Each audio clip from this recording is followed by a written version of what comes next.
রাজ্য সরকারের সমস্ত চাকরি প্রক্রিয়ার ক্ষেত্রে এবার আসতে চলেছে আমূল পরিবর্তন।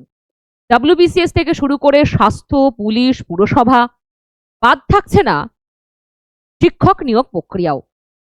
আজকে এই ভিডিওর মধ্য দিয়ে এই বিষয়টি আলোচনা করার চেষ্টা করব এবং তার সাথে শূন্য পদ কত থাকছে, নোটিফিকেশন কবে আসতে পারে, নতুন সরকার আসার পর হচ্ছে হবে আমরা শুনে এসেছি বা আসছি, কিন্তু বাস্তবিকভাবে নোটিফিকেশন আসবে কবে এবং কেন আসছে না সেই উত্তরটিও আমরা খোঁজার চেষ্টা করব এই ভিডিওর মধ্য দিয়ে। তাই আপনি যদি এই চ্যানেলে নতুন হয়ে থাকেন তাহলে অবশ্যই চ্যানেলটিকে সাবস্ক্রাইব করে রাখবেন, কারণ যাবতীয় চাকরি এবং শিক্ষা বিষয়ক আলোচনা আপনি এই ভিডিও থেকেই জানতে পারবেন। তাহলে আমরা যদি একটু খেয়াল করি, নিয়োগের দাবিতে 5টি পৃথক পর্ষদ, অর্থাৎ আমরা এবার লক্ষ্য করতে পারছি যে এতদিন ধরে যে বিভিন্ন বোর্ড ছিল, সেই আলাদা আলাদা বোর্ড আলাদা আলাদা নিয়োগ প্রক্রিয়া করেছে বা পরিচালিত করেছে, সেগুলো এবার না থেকে নির্দিষ্ট 5টি বোর্ডের মধ্যে সমস্ত সরকারি চাকরির প্রক্রিয়ার দায়িত্ব দেওয়া হচ্ছে বা রাখা হচ্ছে। প্রথম যদি আসি, এখানে একটু দেখবেন আপনারা, এখনো পর্যন্ত যা পরিকল্পনা তাতে শিক্ষা, স্বাস্থ্য, পুলিশ, পুরসভা সহ অন্যান্য সরকারি দপ্তর এবং চতুর্থ শ্রেণী স্তরে নিয়োগের পৃথক পর্ষদ তৈরি হবে। তার মধ্যে প্রথম 1 নাম্বার, সেটা হচ্ছে প্রাথমিক স্কুল নিয়োগ বোর্ড, SSC এবং কলেজ সার্ভিস কমিশন মিলিয়ে একটি অভিন্ন নিয়োগ বোর্ড তৈরি হতে পারে। যেমন একদম প্রাথমিক স্তর থেকে কলেজ স্তর পর্যন্ত একটা বোর্ডের মধ্যে রাখার পরিকল্পনা চলছে, মানে গোটা শিক্ষা ব্যবস্থাটিকে একটা বোর্ডের মধ্যে নিয়ে আসা। যখন আমরা দেখেছি প্রাইমারি শিক্ষক নিয়োগ, আপার প্রাইমারি শিক্ষক নিয়োগ, SLST শিক্ষক নিয়োগ এবং কলেজ সার্ভিস কমিশনের মধ্য দিয়ে কলেজের শিক্ষক নিয়োগ, এই সমস্ত বিষয়টিকে আসলে একটি বোর্ডের মাধ্যমে পরিচালনা করার সম্ভাবনা দেখা দিচ্ছে। দ্বিতীয় যে বিষয়টি আছে সেটা হচ্ছে স্বাস্থ্য, শিক্ষার পরই স্বাস্থ্য, এবং স্বাস্থ্য আগের মতোই যে বোর্ড ছিল সে আগের মতোই থাকবে, কারণ এক্সিকিউটিভ আদেশনামার ভিত্তিতেই সেই বোর্ড তৈরি হয়েছিল বলে জানা যায়। এবং তৃতীয় যেটা খুব ইম্পর্টেন্ট এই বিষয়টি, সেটা হচ্ছে পুলিশ নিয়োগ বোর্ডের অধীনে এবার পুলিশ ছাড়াও সমস্ত এমার্জেন্সি দপ্তরগুলোকে একসাথে আনা হচ্ছে। পুলিশ তো থাকছেই, তার সাথে কি কি থাকছে, ন্যাশনাল ভলেন্টিয়ার ফোর্স, দমকল, হোমগার্ড, বিপর্যয় মোকাবিলা, অসামরিক প্রতিরক্ষা, বনরক্ষী স্তরে নিয়োগ, এই সমস্ত বিষয়। এবং বন দপ্তরে বহু বছর নিয়োগ হয়নি, আপনারা জানেন। এবং তাহলে আমাদের কি হলো, 3টি হয়ে গেল, শিক্ষা হলো, স্বাস্থ্য হলো, পুলিশ হলো, তারপরই আসছে আমাদের কি, PSCর মধ্য দিয়ে পুরসভা, সমবায় সহ অন্যান্য সব সরকারি দপ্তর ভিত্তিক নিয়োগগুলি হবে। এবং আমরা খেয়াল করেছি যে এখানে আপনারা দেখবেন যে এখানে PSC ইতিমধ্যেই WBCS এর প্রাথমিক পরীক্ষা নিয়েছিল, প্রিলিমস, ফলে এবার থেকে PSC বাকি যাবতীয় বিষয়গুলো দেখবে, পুরসভা, সমবায়, পঞ্চায়েত, এই সমস্ত কিছু। ঠিক আছে, তাহলে আমাদের 4 নাম্বার হয়ে গেল, PSCর মধ্য দিয়ে যাবতীয় যে সমস্ত দপ্তর ভিত্তিক যে নিয়োগগুলি হয় সেখানে PSC এবার কন্ডাক্ট করবে। তারপর 5 নাম্বার যেটা, সেটা হচ্ছে গ্রুপ ডি নিয়োগের জন্য পৃথক একটি বোর্ড রাখার প্রস্তাব হচ্ছে। তাহলে এই যে 5টি বোর্ড হবে বা প্রয়োজনীয়তা কি, এই 5টি বোর্ডের মধ্যে সমস্ত সরকারি চাকরির প্রক্রিয়ার পরিচালনা করার কি প্রয়োজন পড়ছে, তার যথার্থ একটি কারণ আছে। আমরা পূর্বের ঘটনা দেখে সবসময় শিক্ষা নিই বা অতীতের ঘটনা দেখে শিক্ষা নিতে বলাও হয়। এই সরকার সম্ভবত সেটাই করছে, কারণ পূর্বতন সরকারের সময় যে দুর্নীতি হয়েছে শিক্ষা, স্বাস্থ্য, বিভিন্ন সমস্ত সরকারি চাকরির ক্ষেত্রে, সেই রকম দুর্নীতির মোকাবিলা যেন আর না করতে হয় নতুন সরকারকে। এবং তারই সাথে সব থেকে বেশি ক্ষতিগ্রস্ত হয়েছে কারা, চাকরি প্রার্থীরা, শিক্ষার্থীরা। এত বছর ধরে আমরা দেখেছি যে SLST বন্ধ ছিল, লাস্ট 2025-এ হলো, তাও বহু জটিলতা সবকিছু নিয়ে, আপার প্রাইমারির ক্ষেত্রেও তাই। ফলে সমস্ত নিয়োগের ক্ষেত্রে তো সেটা এত দিন পর পর নিয়োগের বিষয় উঠে এসেছে, বা পরীক্ষা তো হয়নি বলা যায়, আবার যেটা হয়েছে সেখানেও চরম দুর্নীতি। ফলে এই সরকার যেটা করেছে, ভালো যে পূর্বের যা কিছু ঘটনা তার থেকে শিক্ষা নিয়েছে, যেন সত্যই আর কোনো রকম ভাবে এই যে একটা আস্থা ছাত্রছাত্রীদের মন থেকে চলে যাচ্ছিল যে আসলে পড়াশোনা করে চাকরি পাওয়া যায় না, যার টাকা নেই সে চাকরি পাবে না, যে মেধাবী ছেলেটি সে হয়তো পড়াশোনা মাঝ রাস্তায় ছেড়ে দিচ্ছিল, এই সমস্ত সমস্যার সমাধান এবার হবে, যে মেধাবী তার অগ্রাধিকার সবার আগে থাকবে। তো এটা খুব ভালো বিষয়, যে সাধুবাদ জানাই এই সরকারকে এইরকম একটি পদক্ষেপ নেওয়ার জন্য, কারণ সত্যই 2 মাস দেরি হোক, কিন্তু আর যেন এরকম পরিস্থিতির সম্মুখীন আমাদের না হতে হয় যে একবার একটা পরীক্ষা হলো তার জন্য 10 বছর ধরে মামলা চলছে, যেন না হয়। খুব খারাপ বিষয়টি। তাহলে কি ঘটনা যে এখন ব্যাপার, তাহলে আমাদের এই রকম বোর্ডের একটা পরিকল্পনা চলছে, সেইটা যদি এই সমস্ত কিছু ঠিকঠাক থাকে তাহলে মন্ত্রিসভায় পেশ হবে এবং তার পরবর্তীতেও যদি সেটা যুক্তিসঙ্গত হয় তাহলে এই রকম প্রক্রিয়াটি এবার চলবে। এখন হচ্ছে আমাদের শূন্য পদ, যেরকম আমরা জেনেছিলাম 1 লক্ষ নিয়োগের পরিকল্পনা রয়েছে সরকারি স্তরে, কারণ এটা আমরা বাজেট অধিবেশনেও শুনতে পেয়েছি এবং তারপরও বিভিন্ন সময় আমরা মন্ত্রীদের মুখ থেকে শুনেছি এ কথা। এবং তার সাথে কি প্রাথমিকভাবে 50,000 নিয়োগের ছাড়পত্র রয়েছে। এখানে কিন্তু সরকার চাইলে নিজের মতো করে, মানে ছাড়পত্র আছে যেহেতু, সুতরাং নিয়োগ করতে পারে, যার মধ্যে এখানে আমরা দেখতে পাচ্ছি 2025-এর 12,000 এসএসসির এবং তার সাথে 38,000 নিয়োগের পরিকল্পনার কথা জানা যাচ্ছে নবান্ন সূত্রে।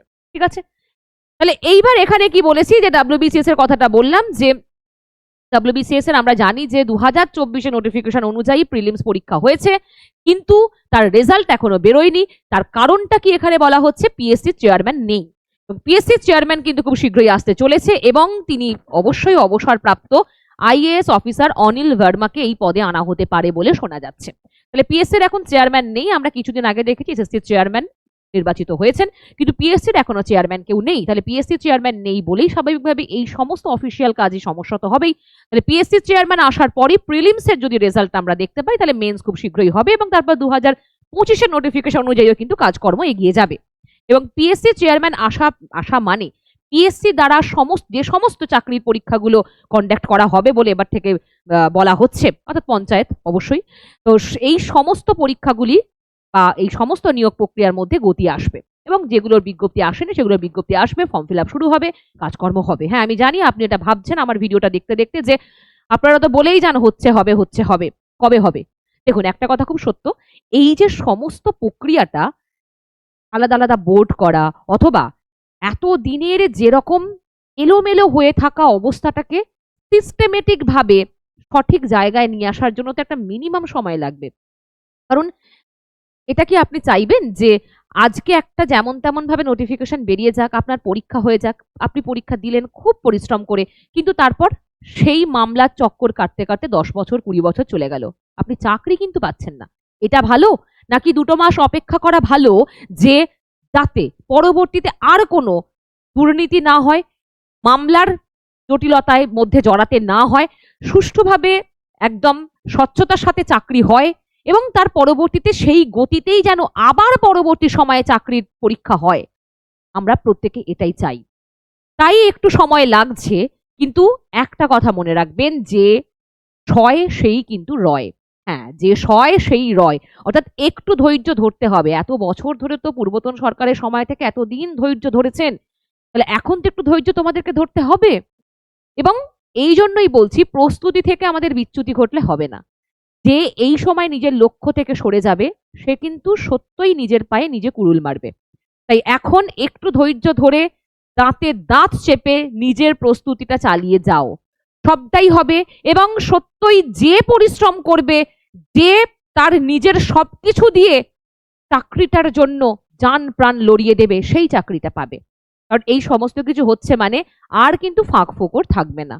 ঠিক আছে, এবার একটা বিষয় বলি, তাহলে কি কি বিষয় আমাদের মাথায় রাখতে হচ্ছে। তাহলে প্রথমত তো আমরা দেখতে পেয়েছি পিএসসি চেয়ারম্যান নেই, খুব শীঘ্রই তিনি চলে আসবেন, কিন্তু এসএসসি চেয়ারম্যান এসে গেছেন। আমরা দেখেছি যে দুষ্মন্ত নারিয়ালা মহাশয় এসে গেছেন এবং তাই এসএসসিতে কিন্তু কাজ চলছে।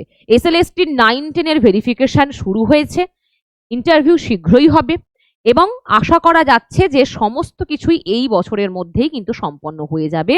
9, 10, 11, 12 তো 31শে আগস্টের মধ্যে সম্ভবত তাদের জয়নিং তারা হয়ে যাবেন। এবং তারই সাথে আরেকটি বিষয় কি আসছে, থার্ড এসএলএসটি নিয়েও বারবার কথা উঠেছে, আমরা মন্ত্রীদের কাছ থেকে শুনেছি এবং থার্ড এসএলএসটিও সম্ভাবনা প্রবল বিজ্ঞপ্তি চলে আসার। হ্যাঁ, আমি বলছি না আজকাল চলে আসবে, কিন্তু অবশ্যই সম্ভাবনা এটাই যে এই বছরের মধ্যেই চলে আসতে পারে। এবং খুব চর্চিত যে বিষয়টি একটা খুব জটিলতম জায়গায় দাঁড়িয়ে আছে, সেটা হচ্ছে টেট, প্রাইমারি আপার প্রাইমারি টেটের বিষয়। আমরা সম্প্রতি যেটা দেখেছি যে রাজ্য সরকার যে বিষয়টি বলেছেন, আমরা সম্প্রতি যেটা দেখেছি যে রাজ্যসভায় এই প্রশ্ন উত্তর পর্বের ক্ষেত্রেও টেট সংক্রান্ত ব্যাপার নিয়ে কথা হতে তখন একই সাথে টেট বাধ্যতামূলক প্রাইমারি আপার প্রাইমারি শিক্ষক নিয়োগের ক্ষেত্রে, কিন্তু 9, 10 বা 11, 12 বা কলেজ স্তরে টেটের বিষয় কিন্তু আসেনি।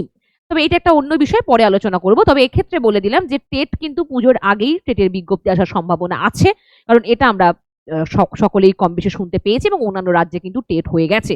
ফলত খুব শীঘ্রই টেটের বিজ্ঞপ্তি আসবে। Upper primary TET, primary TET এবং প্রাইমারির যে সমস্ত কাজ বন্ধ হয়ে আছে সেগুলোর সম্ভাবনা যে প্রবল হতে চলেছে। এবং তারই সাথে যে বিষয়টি আরো একটা জায়গা যেটা আমাদের প্রশ্ন চিহ্নের মধ্যে ফেলছে, সেটা হচ্ছে সিএসসি। সিএসসি কি এইবারে সিএসসি দ্বারাই হবে, অর্থাৎ কলেজ সার্ভিস কমিশনের দ্বারাই হবে, নাকি আলাদা কিছু হতে চলেছে? আবার এই যে একটা বোর্ড নতুন করে হবে তারপর কি সেই নিয়মে হবে, এই নিয়ে অনেকে প্রশ্ন করছিলেন। তো সেক্ষেত্রে একটা বিষয় যে আগে এই বিষয়টি কবে কার্যকরী হচ্ছে সেটা আমাদের দেখতে হবে। কিন্তু স্বাভাবিকভাবেই এইটুকু আমি বলতে পারি যে এক্ষেত্রে যে রাজ্যসভায় যে প্রশ্ন উত্তর পর্বের বিষয়টি এলাম, সেক্ষেত্রে একবার বলে দিই যে সিএসসির ক্ষেত্রে কিন্তু টেটের বিষয় আসেনি, কলেজ সার্ভিস কমিশনের ক্ষেত্রে যেমন আসেনি, সেখানে নেট সেটের বিষয়টাই প্রাধান্য দেওয়া হয়েছে এবং তার সাথে স্কুল সার্ভিস কমিশনের ক্ষেত্রেও কিন্তু টেটের বিষয় এখনো পর্যন্ত আসেনি, শুধুমাত্র প্রাইমারি আপার প্রাইমারি ক্ষেত্রে সীমাবদ্ধ আছে। এখন ব্যাপার যে তাহলে সমস্ত কিছুই তো বুঝতে পারলাম, তাহলে আমাদের যেটা করতে হবে সেটা হচ্ছে প্রিপারেশন আমাদের চালিয়ে যেতে হবে, কারণ 2 মাস দেরি হোক, যেটা হবে সকলের ভালোর জন্য হবে। ঠিক আছে, এখন ব্যাপার আপনি যদি প্রাইমারি টেট আপার প্রাইমারি টেটের যদি প্রস্তুতি নিতে চান, ইন সার্ভিসদেরকেও বলছি এবং একই সাথে ফ্রেশার্সদের জন্যও বলছি, আপনাদের জন্য আলাদা আলাদা ব্যাচ কিন্তু বা কোর্স কিন্তু শুরু হয়ে গেছে, ক্লাস সেখানে শুরু হয়ে গেছে বৈঠক এডুকেশন ইনস্টিটিউশনে, এবং তার সাথে ডিসেম্বরকে টার্গেট যারা করছো বা করছেন, সেট এবং নেট, ডাব্লিউবি সেট আর ইউজিসি নেটের জন্য যারা ডিসেম্বর যাদের টার্গেট 2026, তাদের জন্য অলরেডি ক্লাস শুরু হয়ে গেছে এবং বাংলা ইংলিশ দুটো ভাবেই ক্লাস হচ্ছে, মানে দুটোতেই একসাথে নোটস, ক্লাস, মক টেস্ট সমস্ত কিছু বাংলা এবং ইংলিশ দুটোতেই তোমরা পেয়ে যাবে। তার পাশাপাশি আরেকটি অত্যন্ত সুখবর দিয়ে রাখি, সেটা হচ্ছে ইন্টারভিউ, মক ইন্টারভিউ সেশনগুলো আমাদের বৈঠক ইনস্টিটিউশনে প্রত্যেক সানডে করে চলছে, প্রত্যেক রবিবার 9, 10 এর অল সাবজেক্ট, আর্টস, সায়েন্স সমস্ত কিছু এখানে মক ইন্টারভিউ চলছে। অভিজ্ঞ শিক্ষকদের এবং অধ্যাপকদের তত্ত্বাবধানে আপনারা এই মক ইন্টারভিউগুলো দিতে পারবেন।